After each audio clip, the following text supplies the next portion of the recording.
اللہ सुब्हाना ताला फरमाते हैं कि ए लोगो, अगर हम इस कुरान को किसी पहाड़ पर नाजिल करते तो आप इसे देखते कि अल्लाह के खौफ से झुककर फट जाता। और हम ये मिसालें लोगों के लिए बयान करते हैं ताकि वो गौर करें। रब्बी इश्रह ली सदरी व यस्सिर ली अमरी वहलुल उक़दतम मिन लिसानी यफ़क़हू क़ौली वजअल ली वज़ीरन मिन अहली रब्बी यस्सिर वला तुअस्सिर वतम्मिम बिल खैर व बिका नस्तईन आमीन या इलाही आमीन। अल्लाहुम्मा सल्लि अला मुहम्मदिन व अला आलि मुहम्मद कमा सल्लैता अला इब्राहीम व अला आलि इब्राहीम इन्नका हमीदुम मजीद। अल्लाहुम्मा बारिक अला मुहम्मदिन व अला आलि मुहम्मद कमा बारकता अला इब्राहीम व अला आलि इब्राहीम इन्नका हमीदुम मजीद। सल्लल्लाहु अला हबीबिही सय्यदिना मुहम्मदिन व आलिहि वसल्लम। अस्सलामु अलैकुम व रहमतुल्लाहि व बरकातुहू। आज इंशाअल्लाह हम अपने 7वें पारे का आगाज़ करेंगे और इसके आगाज़ में हम सूरत अल-इनाम से अपनी क्लास का आगाज़ करते हैं। और अब देखते हैं कि सूरत अल-इनाम में अल्लाह सुब्हाना तआला ने हमारे लिए क्या अहकामात रखे हैं। थोड़ा सा तारुफ देख लेते हैं। आऊज़ु बिल्लाहि मिनश शैतानिर रजीम, बिस्मिल्लाहिर रहमानिर रहीम। सूरत अल-इनाम ये सूरत चूँकि मक्का मुकरमा के उस दौर में नाज़िल हुई थी जब रसूलुल्लाह सल्लल्लाहु अलैहि वसल्लम की दावत इस्लाम अपने इब्तदाई दौर में थी, इसलिए इसमें इस्लाम के बुनियादी अकायद यानी तौहीद, रसालत और आखिरत को मुख्तलिफ दलाइल के ज़रिए साबित किया गया है और इन अकायद पर जो एतराज़ात कुफ़ार की तरफ से उठाए जाते थे उनका जवाब दिया गया है।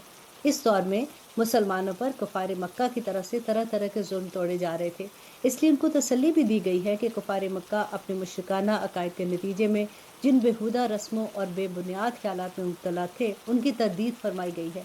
अरबी ज़ुबान में अनआम चौपाओं को कहते हैं।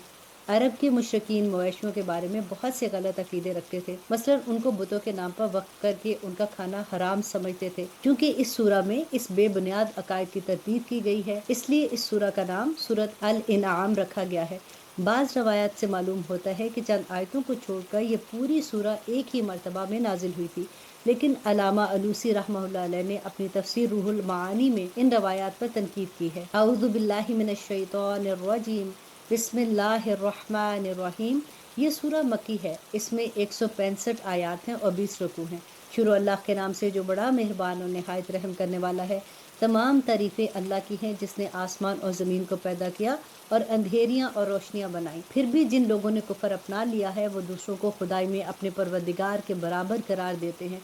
वही ज़ात है जिसने तुमको गीली मिट्टी से पैदा किया, फिर तुम्हारी ज़िंदगी की एक मियाद मुकर्रर की और दोबारा ज़िंदा होने की एक मुतय्यन मियाद उसी के पास है।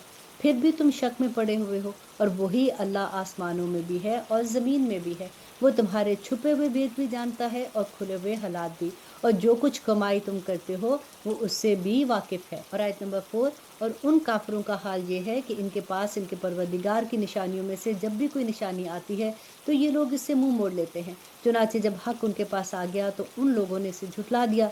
नतीजा ये कि जिस बात का ये मजाक उड़ा रहे हैं जल्द ही इसकी खबरें इन तक पहुंच जाएंगी। क्या उन्होंने नहीं देखा कि हमने उनसे पहले कितनी कौमों को हलाक किया? उनको हमने ज़मीन में वो इक़्तिदार दिया था जो तुम्हें नहीं दिया। हमने उन पर आसमान से खूब बारिशें बरसाई और हमने दरियाओं को मुकर्रर कर दिया कि वो उनके नीचे बहते रहें। लेकिन फिर उनके गुनाहों की वजह से हमने उनको हलाक कर डाला और उसके बाद दूसरी नस्लें पैदा की। और इन काफिरों का हाल ये है कि अगर हम उन पर कोई ऐसी किताब नाजिल कर देते हैं जो कागज़ पर लिखी हुई होती है, फिर ये उसे अपने हाथों से छू कर भी देख लेते हैं, तो जिन लोगों ने कुफर अपना लिया है वो फिर भी यही कहते हैं कि ये खुले हुए जादू के सिवा कुछ नहीं है। और आयत नंबर 1, और ये लोग कहते हैं कि इस पैगंबर पर कोई फरिश्ता क्यों नहीं उतरता। हालांकि अगर हम कोई फरिश्ता उतार देते तो सारा काम ही तमाम हो जाता, फिर उनको कोई मोहलत ना दी जाती। और अगर हम फरिश्ते को ही पैगंबर बनाते तब भी उसे किसी मर्द की शक्ल में ही बनाते और उनको फिर हम उसी शुबे में डाल देते जिसमें वो अब मुब्तला है। और ए पैगंबर, हकीकत यह है कि तुमसे पहले भी बहुत से रसूलों का मजाक उड़ाया गया है, लेकिन नतीजा ये हुआ कि उनमें से जिन लोगों ने मजाक उड़ाया था उनको उसी चीज़ ने आग घेरा जिसका वो मजाक उड़ाया करते थे। और आयत नंबर 11, इन काफिरों से कह दो कि ज़रा ज़मीन में चलो फिरो, फिर देखो कि पैगंबरों को झुटलाने वालों का क्या इंजाम हुआ है।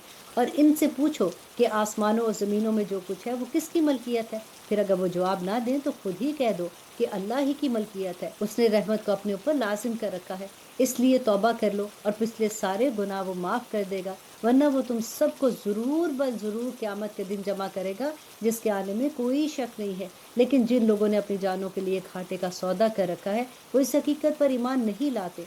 اور رات اور دن میں جتنی مخلوقات آرام پاتی ہیں سب اسی کے قبضے میں ہے، اور وہ ہر بات کو سنتا اور ہر چیز کو جانتا ہے۔ اور آیت نمبر 14 کہہ دو کہ کیا میں اللہ کے سوا کسی اور کو رکھوالا بناؤں، اس اللہ کو چھوڑ کر جو آسمان اور زمین کو پیدا کرنے والا ہے، جو سب کو کھلاتا ہے، کسی سے کھاتا نہیں۔ کہہ دو کہ مجھے یہ حکم دیا گیا ہے کہ فرمانبرداری میں سب لوگوں سے پہل کرنے والا بنوں اور تم مشرکوں میں ہرگز شامل نہ ہونا۔ کہہ دو کہ اگر میں نے اپنے پروردگار کی نافرمانی کی تو مجھے ایک زبردست دن کے عذاب کا خوف ہے۔ جس کسی شخص سے اس دن کا عذاب ہٹا دیا گیا اس پر اللہ نے بڑا رحم کیا، اور یہ واقعی بڑی واضح کامیابی ہے۔ اگر اللہ تمہیں کوئی تکلیف پہنچانا چاہے تو خود اس کے سوا اسے دور کرنے والا کوئی نہیں ہے، اور اگر تمہیں کوئی بھلائی پہنچانا چاہے تو وہ ہر چیز کی قدرت رکھتا ہے، اور وہ اپنے بندوں کے اوپر مکمل اقتدار رکھتا ہے۔ وہ حکیم بھی ہے، پوری طرح باخبر ہے۔ کہو کون سی چیز ایسی ہے جو کسی بات کی گواہی دینے کے لیے سب سے اعلیٰ درجے کی ہو؟ کہو اللہ، اور وہی میرے اور تمہارے درمیان گواہ ہے، اور مجھ پر یہ قرآن وحی کے طور پر اس لیے نازل کیا گیا تاکہ اس کے ذریعے میں تمہیں بھی ڈراؤں اور ان سب کو بھی جنہیں یہ قرآن پہنچے۔ اور آیت نمبر 19 کیا سچ مچ تم یہ گواہی دے سکتے ہو کہ اللہ کے ساتھ اور بھی معبود ہیں؟ کہہ دو کہ میں تو ایسی گواہی نہیں دوں گا۔ کہہ دو کہ وہ تو صرف ایک خدا ہے، اور جن جن چیزوں کو تم اس کی خدائی میں شریک ٹھہراتے ہو میں ان سب سے بیزار ہوں۔ جن لوگوں کو ہم نے کتاب دی ہے وہ ان کو یعنی خاتم النبیین صلی اللہ علیہ وسلم کو اس طرح پہچانتے ہیں جیسے وہ اپنے بیٹوں کو پہچانتے ہیں۔ پھر بھی جن لوگوں نے اپنی جانوں کے لیے گھاٹے کا سودا کر رکھا ہے وہ ایمان نہیں لاتے، اور اس شخص سے بڑا ظالم کون ہو سکتا ہے جو اللہ پر جھوٹا بہتان باندھے یا اللہ کی آیتوں کو جھٹلائے۔ یقین رکھو کہ ظالم لوگ فلاح نہیں پا سکتے۔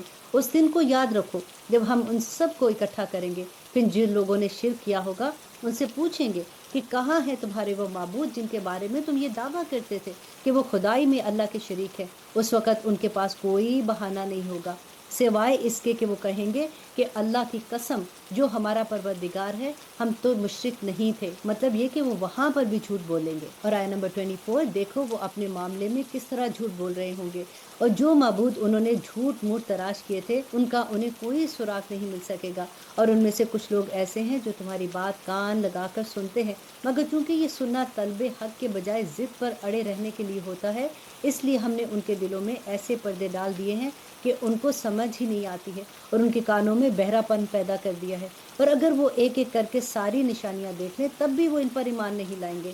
انتہا یہ ہے کہ جب تمہارے پاس جھگڑا کرنے کے لیے آتے ہیں تو یہ کافر لوگ یوں کہتے ہیں کہ یہ قرآن پچھلے لوگوں کی داستانوں کے سوا کچھ نہیں ہے، اور یہ دوسروں کو بھی اس قرآن سے روکتے ہیں اور خود بھی اس سے دور رہتے ہیں۔ اس طرح وہ اپنی جانوں کے سوا کسی اور کو ہلاکت میں نہیں ڈال رہے، لیکن ان کو احساس نہیں ہے، اور وہ بڑا ہولناک نظارہ ہوگا اگر تم وہ وقت دیکھو جب ان کو دوزخ پر کھڑا کیا جائے گا اور یہ کہیں گے کہ کاش ہمیں واپس دنیا میں بھیج دیا جائے تاکہ اس بار ہم اپنے پروردگار کی نشانیوں کو نہ جھٹلائیں اور ہمارا شمار مومنوں میں ہو جائے۔ اور آیت نمبر 28 حالانکہ ان کی یہ آرزو بھی سچی نہ ہوگی، بلکہ دراصل وہ چیز یعنی آخرت ان کے سامنے کھل کر آ چکی ہوگی جس سے وہ پہلے جھٹلایا کرتے تھے، اس لیے مجبوراً یہ دعویٰ کریں گے، ورنہ اگر ان کو واقعی واپس بھیجا جائے تو یہ دوبارہ بھی وہی کچھ کرے جس سے انہیں روکا گیا تھا، اور یقین جانو یہ پکے جھوٹے ہیں۔